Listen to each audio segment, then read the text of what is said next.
Урматтуу Москва шаарындагы мекендештер, Москвадан Казакстанга кирди чыкты кылабыз жана жолдо документтериңиздерге да жардам беребиз. Кара тизмеди бар жогун текшерип беребиз. Эң башкысы без пересадка өзүбүз аягына чейин алып барып келебиз. Машинабыз таза жана ыңгайлуу.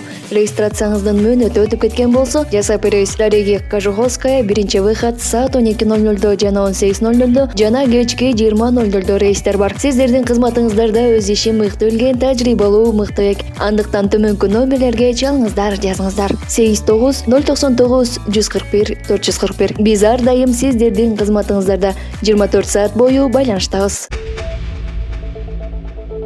Кыз үйүнө чакырып, өзбекстандык мигрант интернеттен таанышкан кызын биринчи жолу ошодо эле бычактады. Орусияда Өзбекстандан барган 22 жаштагы мигрант социалдык тармактан таанышкан кызын биринчи жолу ошодо эле бычактап өлтүрдү. Бул тууралуу Маш Телеграм каналы жазды. Маалыматка ылайык, каргашалуу окуя Казан шаарында болгон.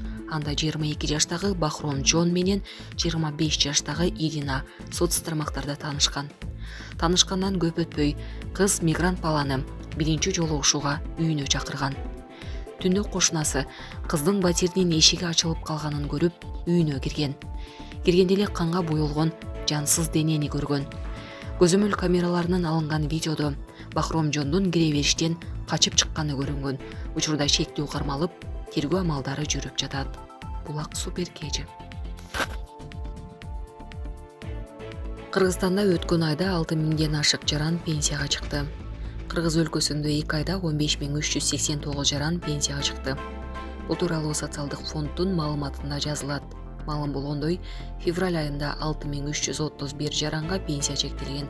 Андан тышкары эмгек стажы, эмгек акысы, окуусу жана майыптыгы боюнча 1138 пенсионерге кошумча берилген. Документтерге ылайык пенсиялар кайрадан эсептелинди. Кыргызстанда пенсионерлердин саны 735 миңден ашат, ал эми пенсиянын орточо көлөмү 8080 сомду түзөт.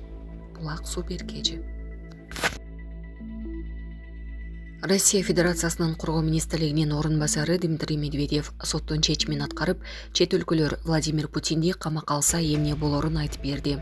Бул түркөйлүк, алар юристтерди. Эгерде биздин мамлекет башчыбыз Германияга иш сапар менен барып, ошол замат камакка алынса, анда согуш жарыяланат. Булак Назар Ньюс кежи. Чехия орусиялыктарга дагы бир жыл виза бербей турган болду. Чехия Орусия менен Беларустун жарандарына виза берүүгө киргизилген тыюунун мөөнөтүн 1 жылга 2024 жылдын март айына чейин узартты. Мындай чечимди Чех өкмөтү 22 мартта кабыл алды. Ички иштер министрлигинин сунушу менен бул тыюу башка өлкөнүн жарандыгы бар орусиялыктар менен беларустарга да тиешелүү болот. Ошол эле маалда аларга виза гуманитардык себептерден улам берилиши мүмкүн. Тыюу Европа биримдигине мүчө өлкөлөрдүн жарандарынан жакындарына жана ЭЭП аймагына жашап турууга укук алган адамдарга тиешелүү болбойт. Булак Назар Ньюс кежи. Кыргызстандын элчиси Мамдуманын төрагасынын орун басары менен жолукту.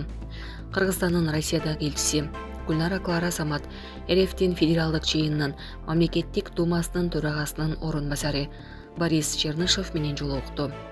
Бул тууралуу элчиликтин маалымат кызматы кабарлады. Анда Москвадагы кыргыз диаспорасынын жаштар уюмдарынын өкүлдөрү Мамдуманын имаратына экскурсия жасап, пленардык жыйындар залын көрүшкөн. Муну элчилик демилгелеп, Чернышев ишке ашырууга жардам берген.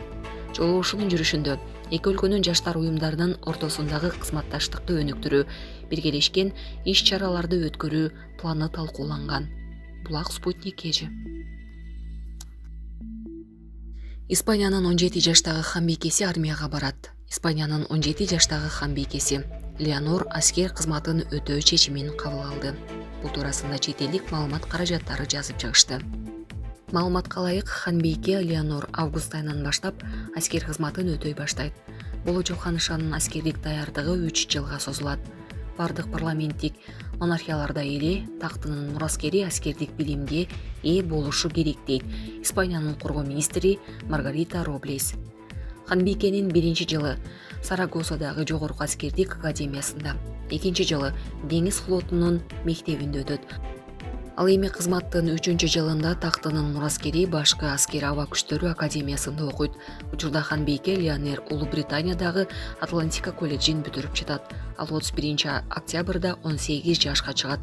Акыркы жылдары биз армиядагы аялдардын санын көбөйтүүгө аракет кылып жатабыз. Бир күнү аял киши кол башчы болот дейт коргоо министри. Ханбийке Леонор 2005 жылы төрүлгөн жана Испан монархиясынын мураскору катары 1-орунда турат. Ал король Филипп 6 менен ханыша Летициянын тоң кызы. Булак Су Беркежи.